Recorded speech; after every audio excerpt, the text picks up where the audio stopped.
ایک عمل ہوا تھا حضرت سلیمان علیہ السلام کے دربار میں کہ جب آپ نے فرمایا تھا کہ بھئی تخت بلقیس کون لائے گا، قرآن کا مضمون ہے، قرآن کا موضوع ہے، محیط جن کھڑا ہوا تھا اور اس نے کہا تھا کہ حضور آپ کے محفل برخاست ہونے سے قبل تخت یہاں پر ہوگا۔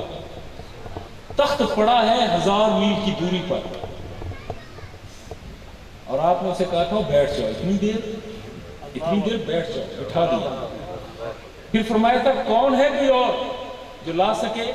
سادہ سا درویش بندہ، سادہ سا صوفی بندہ، متصوفین میں سے ایک شخص جسے تاریخ آصف بن برخیہ کے نام سے جانتی ہے، یہ کھڑا ہوا۔ اس نے کہا جی مجھے حکم دے، میں لا سکتا۔ اچھا کتنی دیر میں لاؤ گے؟ اللہ کے نبی پلک کے جھپکنے سے پہلے، ابھی پلکوں کا اتصال ہونے کے بعد یہ جدا نہیں ہوگی کہ تخت حاضر ہوگا۔ اور یہ آصف بن برخیہ نے صرف بات نہیں کی تھی، چشم فلک نے وہ منظر دیکھا کہ ابھی پلکیں ملنے کے بعد جدا نہیں ہوئی کہ 1000 میل کی دوری پر پڑا ہوا تخت بلقیس حضرت سلیمان علیہ السلام کے دربار میں حاضر تھا۔ یقیناً آپ یہ سوچ رہے ہوں گے کہ بڑی جلدی کیا، پلک جھپکنے سے کہیں پہلے جلدی ہے۔ بھئی واقعی جلدی تو ہے، مگر اتنی جلدی بھی نہیں کیا۔ تخت لانے میں جلدی تو ہے یہ، مگر اتنی تیزی اور جلدی بھی نہیں ہے کہ اس پر بندہ ایک ہی مقام پر رکا رہے۔ 3 درجے ابھی اس سے اور بھی بلند ہیں۔ ان 3 درجوں تک بات کرنے سے قبل اب میں واپس پلٹتا ہوں تاکہ تصوف کے اس دائرے میں، کہ تاکہ اندازہ ہو جائے کہ آصف بن برخیہ کے پاس ایسی طاقت تھی کون سی؟ کیا طاقت صرف اتنی ہی ہے یا اس سے زیادہ بھی طاقت ہو سکتی ہے؟ آج اس پر بھی بات کر رہے ہیں، اور یہی تصوف ہے۔ میں آپ کو ایک قوت کے بارے میں ذکر کرتا ہوں، ایک طاقت ہے، میں ابھی اس کا نام نہیں لے رہا۔ وہ طاقت ازلی ہے، ابدی ہے، سرمدی ہے، ہر طرف ہے، ہر جہت میں ہے۔ وہ طاقت متشکل نہیں ہے، کہیں ایک سمت میں نہیں، ہر طرف ہے۔ وہ طاقت جس کا اسم ذاتی اللہ ہے، اور وہ اللہ جس کی تعریف میں قرآن مقدس خود بیان کرتا ہے، اللہ نور السماوات والارض، اللہ زمین و آسمان کا نور ہے۔ اور اس نور نے، اس ذات نے جب کسی شے کی تخلیق کا ارادہ کیا ہے نا، تو صرف کن کہا ہے اور وہ ہو گئی۔ اور جب کن کہنے سے وہ ہوئی ہے نا، تو اس مرحلے پر 2 چیزیں فوری طور پر وجود میں آئیں۔ ایک تو وہ روح جو اپنی مکمل حالت میں تھی کن کہنے سے، اور دوسرا وہ جوہر جس نے آگے بڑھ کر پورا عرض بنتے ہوئے وجود میں آنا تھا۔ اور یہ کائنات کوئی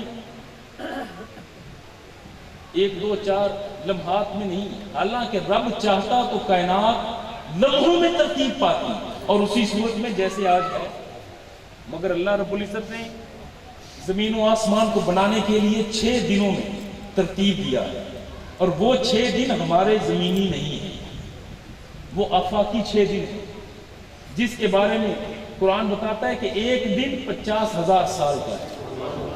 اس کا مطلب ہے کہ جب 50,000 سال کو جو ایک دن مانا جائے تو 6 دنوں کی ترتیب میں 3 لاکھ سال بنتے ہیں ہمارے زمین کی۔ یہ کائنات وجود میں آتے ہوئے 3 لاکھ سال ہوئے اس ایک عرض سے، پھر بعد میں یہ کائنات بنی، زمین اور آسمان جڑے ہوئے تھے، یہ جدا ہوئے، جسے سائنس بگ بینگ کہتی ہے، یہ جدا ہوئے، یہ ستارے بنے، یہ کائنات بنی، یہ کہکشائیں بنی، اور یہ صدیوں تک سلسلہ رہا۔ جب وجود پورا ہوا ہے تو پھر ہر وجود کے اندر وہ کلمہ کن کے ساتھ جو روح تیار ہوئی تھی اس روح کو بھیجا گیا۔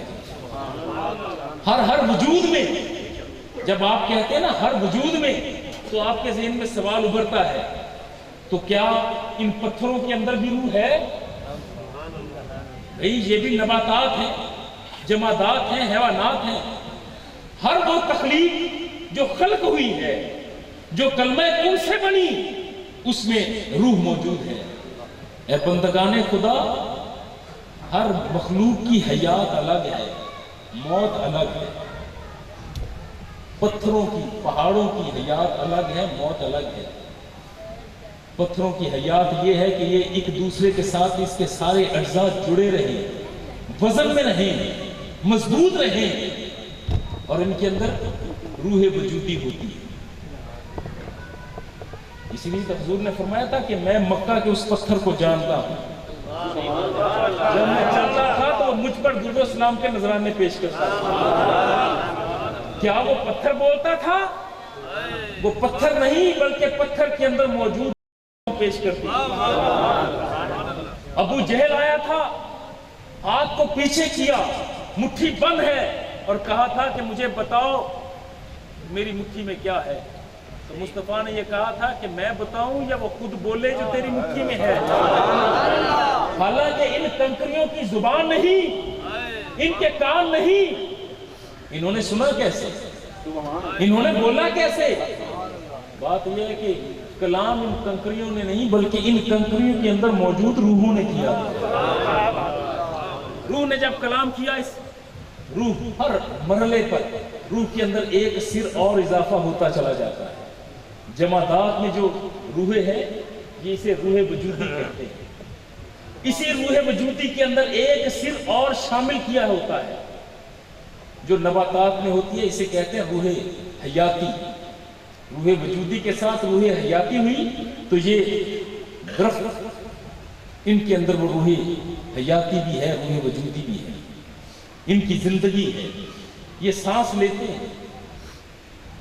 ان کے اندر وہ روح موجود ہے کہ جو حیات کو بتاتی اور محسوس کرتی ہے. یہ جنم لیتے ہیں، مرتے ہیں. ان کے ایک حصے کو کاٹ کر دوبارہ زمین میں گاڑ دیا جائے تو اگتے ہیں. اس کا مطلب ہے کہ روح حیاتی ہے اختصار کے ساتھ. اس کے بعد یہ جتنے جانور ہیں ان کے اندر جو روح موجود ہے تو روح حیاتی کے ساتھ، روح وجودی اور حیاتی کے ساتھ ایک اور سر شامل کیا جاتا ہے، وہ ہے تحرک حیاتی، جو اس کے اندر موجود ہے، جس کے ساتھ یہ حرکت کرتی ہے. وہ تمام جانور، وہ پرندے ہوں، وہ سمندر کی مچھلیاں ہوں، یہ زمین کے سینے پر چلنے والے انسان ہوں، چوپائے ہوں، توپائے ہوں، جو بھی متحرک ہے اس کے اندر روح وجودی تو ہے ہی. اس روح وجودی میں ایک سر روح حیاتی بھی شامل ہے، پھر تحرک حیاتی بھی شامل ہے. اور اب بات کرتے ہیں اس انسان کی. سبحان اللہ. اس انسان کے بدن کے اندر بھی روح ہے. اس روح کا مسکن یہ قلب ہے. یہ قلب کے چار خانے، سائنس بھی چار خانے کہتی ہے، مگر چار خانے جسے صوفیہ کہتے ہیں کہ چار خانے مختلف ہیں. ایک کا نام انہوں نے صنوبر رکھا ہے، دوسرا خانہ منیب ہے، تیسرا سلیم ہے، اور چوتھا شہید ہے. اور کہتے ہیں کہ قلب کو قلب اس لیے کہا جاتا ہے کہ یہ منقلب ہوتا ہے، یہ حرکت میں ہے. اور روح ان چار خانوں میں سے جس خانے کے اندر روح موجود ہوتی ہے وہ صنوبر ہے. یہ تاحیات اس کے اندر موجود ہے. اور یہ جس طرح ہمارے بدن کے اندر ایک قلب ہے، قلب کے اندر روح ہے، اور انسان کی روح میں ایک اضافی سر اور موجود ہوتا ہے جو راز اور موجود ہوتا ہے، اسے کہتے ہیں نور بصیرت. اب یہ چار باتیں سامنے آ گئیں. یہ عمومی طور پر باتیں محافل میں ہوتی نہیں، مگر آج میرا رخ پلٹا دیا ہے پیر صاحب نے تصوف کے اس دائرے کی طرف، تو اس پر بات ہوتی چلی جاتی. روح وجودی کے اندر ایک سر کا اضافہ ہوا، روح حیاتی. پھر ایک اور سر شامل ہوا، روح تحرک حیاتی. روح تحرک حیاتی کے بعد ایک اور سر جو انسان کے اندر موجود ہے، کیونکہ انسان کی روح میں وجودی بھی ہے، حیاتی بھی ہے، تحرک حیاتی بھی ہے، اور ساتھ صرف شامل ہے نور بصیرت کا۔ جس طرح آپ کے میرے پورے جسم کے قلب میں یہ درمیان میں سینہ ہے، اسی طرح روح کے مرکز میں نور بصیرت ہوتا ہے، اور یہ نور بصیرت پیدائش کے ساتھ اس کی روح کے اندر موجود ہوتا ہے اور شروع سے رہتا ہے۔ اسی لیے وہ بچہ جو کسی کافر کے ہاں پیدا ہو، اس لیے وہ بچہ جس کے ماں باپ مشرک ہی کیوں نہ ہو، اسلام کہتا ہے کہ ہر بچہ دین فطرت پر پیدا ہوتا ہے۔